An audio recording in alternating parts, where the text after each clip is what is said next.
Assalamualaikum warahmatullahi wabarakatuh. Masih di channel Miftahul Ulum, teman-teman. Oke, teman-teman, seperti biasanya kita meneruskan kajian yang kemarin. Kita kemarin sudah membahas tentang Perang Siffin. Nah, ini akan dilanjutkan lagi oleh Ustadz kita, yaitu Ustadz Abdullah Zuhad. Kita simak. Assalamualaikum warahmatullahi wabarakatuh.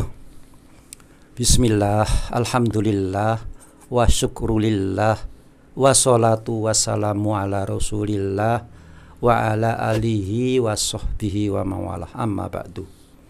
Jumpa kembali dengan kajian kita Al-Quran menurut sunnah Rasul dengan subtema lanjutan, yaitu masih sekitar sejarah pergeseran iman, di mana pada pertemuan yang sebelumnya kita sudah sampai kepada kejadian Perang Siffin yang kedua, yaitu peperangan antar umat Islam pendukung Sayyidina Ali dan pendukung Muawiyah, di mana kedua-duanya pada waktu itu memposisikan diri sebagai khalifah.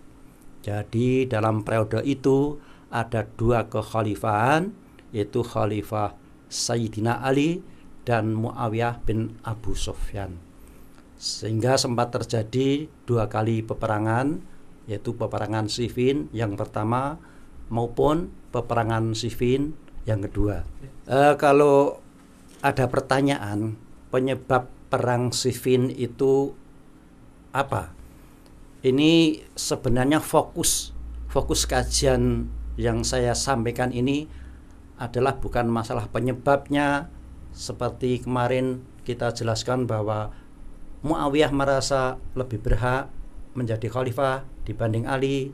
Tapi nanti di sisi lain dalam buku yang lain dijelaskan bahwa Muawiyah ini menuntut agar Khalifah Ali ini mencari dan menghukum pembunuh Khalifah Utsman bin Affan. Ada lagi nanti versi-versi yang mengatakan bahwa sebenarnya khalifahnya pada waktu itu tetap Sayyidina Ali dan Muawiyah diposisikan sebagai pemberontak dan sebagainya. Tetapi itu bagi uraian ini tidak begitu prinsip, karena prinsipnya dalam sejarah iman ini mengungkapkan fakta bahwa itulah terjadinya peperangan.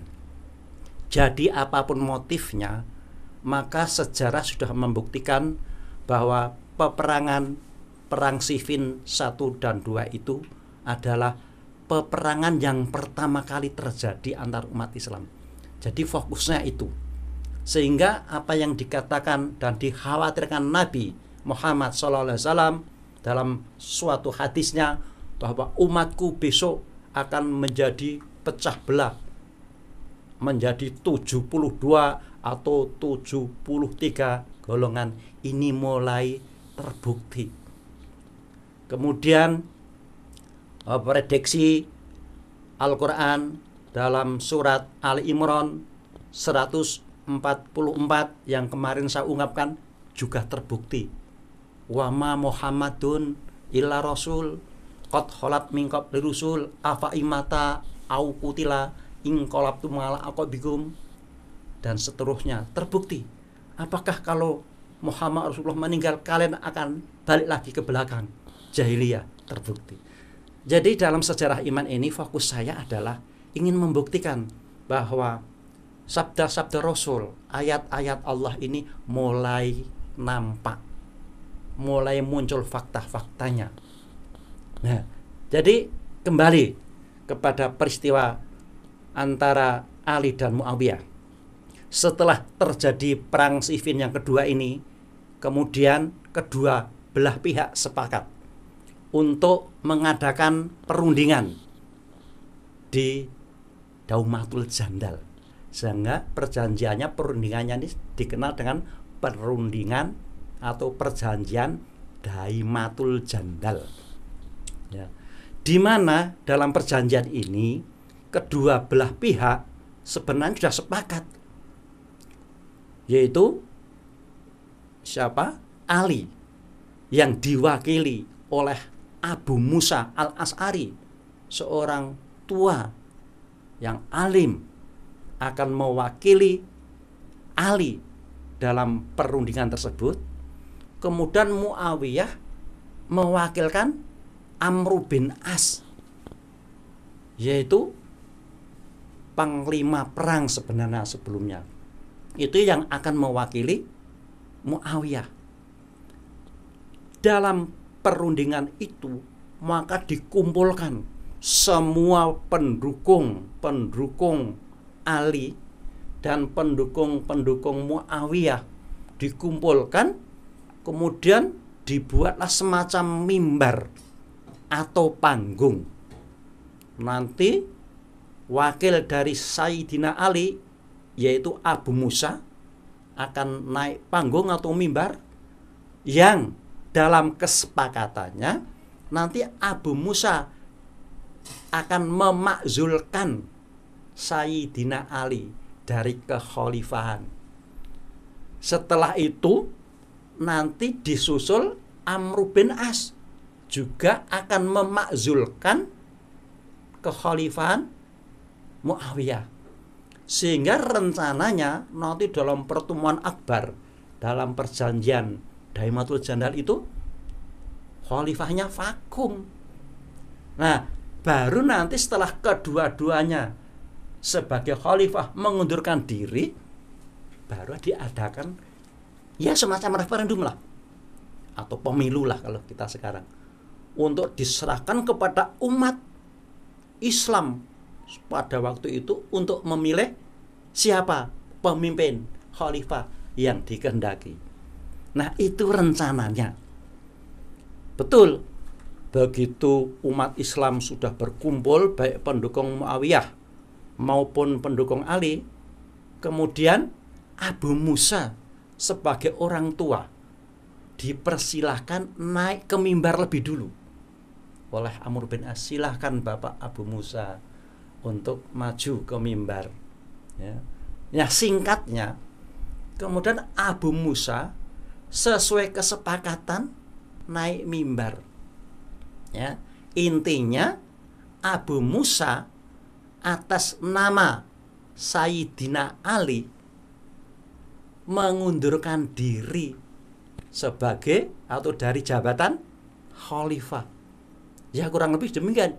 Saudara-saudara, ya, kaum muslimin yang berbahagia, jika selama ini kita mempunyai dua khalifah, yaitu Khalifah Ali bin Abi Thalib dan Khalifah Muawiyah bin Abu Sufyan, maka dengan ini saya atas nama Ali menyatakan mengundurkan diri.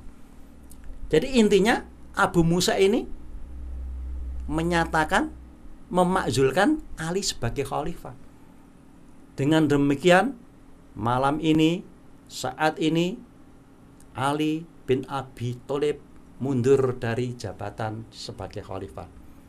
Nah, itu peristiwa yang pertama. Nah, kemudian setelah Abu Musa atas nama Ali mengundurkan diri, giliran Amr bin As naik ke mimbar. Tetapi apa yang dikatakan, ternyata Amr bin As mengungkapkan tidak sesuai kesepakatan di belakang, yang intinya bahwa saudara-saudara sekalian, bahwa selama ini kita punya dua khalifah, dan saya menguatkan pengunduran diri Ali bin Abi Thalib sebagai khalifah. Dengan demikian, maka yang menjadi khalifah tidak ada lain kecuali hanya Muawiyah. Itu intinya. Wah, itu kemudian geger tuh, gimana kok seperti itu? Tapi karena itu di hadapan kaum muslimin ribuan umat Islam, sudah terlanjur yang diperdengarkan, yang ditampilkan di podium adalah pengunduran Ali bin Abi Thalib sebagai khalifah. Kemudian Amr bin As menguatkan siapa? Muawiyah sebagai khalifah.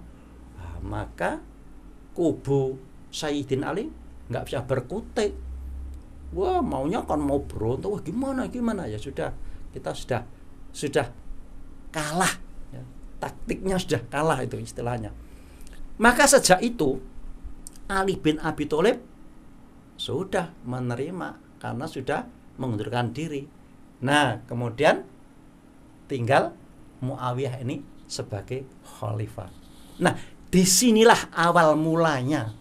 Kemudian pengikut-pengikut Ali yang sangat militan itu maunya nggak terima. Gimana Ali? Ayo kita perang aja. Maunya melanjutkan perang. Tetapi Sayyidina Ali dengan bijaknya dia mengatakan bahwa seorang pemimpin kalau sudah menyatakan mengundurkan diri, ya harus dipenuhi. Intinya Ali tidak mau dan mengalah, tidak mau mengadakan peperangan lagi. Itu peristiwa Daimatul Jandal ini sangat monumental ya. Nah, karena Ali dianggap lemah, tidak mau mengadakan perlawanan atas tanda kutip pengkhianatan Amru bin As yang menguatkan kekhalifahan Muawiyah, yang mestinya akan mengundurkan diri, kemudian baru diadakan pemilihan siapa khalifah yang dikehendaki umat. Tetapi karena Amru justru menguatkan pengunduran diri Ali, kemudian mengokohkan kekhalifahan Muawiyah, wah, maka menjadi geger itu ya. Nah, maka Ali nggak mau, disuruh melanjutkan perang. Nah, kemudian pengikut Ali yang militan itulah kemudian yang menyatakan keluar dari barisan Ali, yang itu nanti kelak disebut adalah kaum Khawarij. Jadi kaum Khawarij sebenarnya semula pengikut Ali, tetapi karena setelah perjanjian Daimatul Jandal ini Ali dianggap lemah, di mana seorang pemimpin nggak boleh umat Islam dipimpin oleh orang yang lemah, dan Ali dianggap lemah, maka kaum Khawarij ini nggak mau lagi bergabung dengan Ali, menyatakan keluar dari barisan Ali. Ya. Di sisi lain, kaum Khawarij ini juga menganggap, wah, Muawiyah ini lewat Amru bin As adalah seorang pengkhianat yang tidak patut menjadi pemimpin, tidak layak menjadi pemimpin orang-orang yang beriman. Maka kaum Khawarij pun juga menentang Muawiyah ya. Dan penyebab dari semuanya itu adalah Amr bin As, karena juru bicaranya Muawiyah kan Amr bin As. Maka kemarin sudah saya singgung bahwa kaum Khawarij punya target. Apa targetnya? Membinasakan Sayyidina Ali, dianggap lemah, dan akan membinasakan Muawiyah yang dianggap khianat, dan sekaligus akan membinasakan Amr bin As. Jadi Muawiyah punya target itu. Nah, oleh karena itu nanti kaum Khawarij ini, singkatnya ya, yang berhasil dibunuh adalah Sayyidina Ali ketika sedang menjadi imam sholat ya. Sehingga Khulafaur Rasyidin yang 4 itu, 3 diantaranya semuanya mati terbunuh ya. Kenapa Sayyidina Ali kok berhasil dibunuh? Kenapa?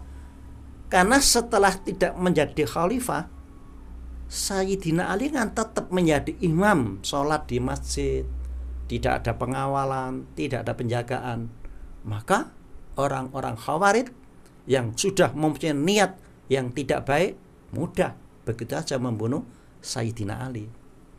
Tetapi sebaliknya, Muawiyah begitu dikokohkan menjadi khalifah, maka Muawiyah inilah kemudian mengambil kantor ya, kantor kenegaraan ini di Damaskus, di sebuah kerajaan Damaskus. Sebagaimana kita ketahui, kalau sebuah kerajaan itu pasti ada pengamanan yang ketat, kemudian dijaga prajurit dan sebagainya, sehingga kaum Khawarij gagal, nggak bisa atau nggak berhasil membunuh Muawiyah. Begitu pula Amr bin As. Setelah itu Amr bin As kan dijadikan gubernur di Mesir. Nah, Amr bin As pun juga punya pengawal yang sangat kuat. Sehingga kaum Khawarij yang sudah punya niat untuk membunuh ketiganya, Ali, Muawiyah, dan Amr, yang berhasil dibunuh adalah Sayyidina Ali.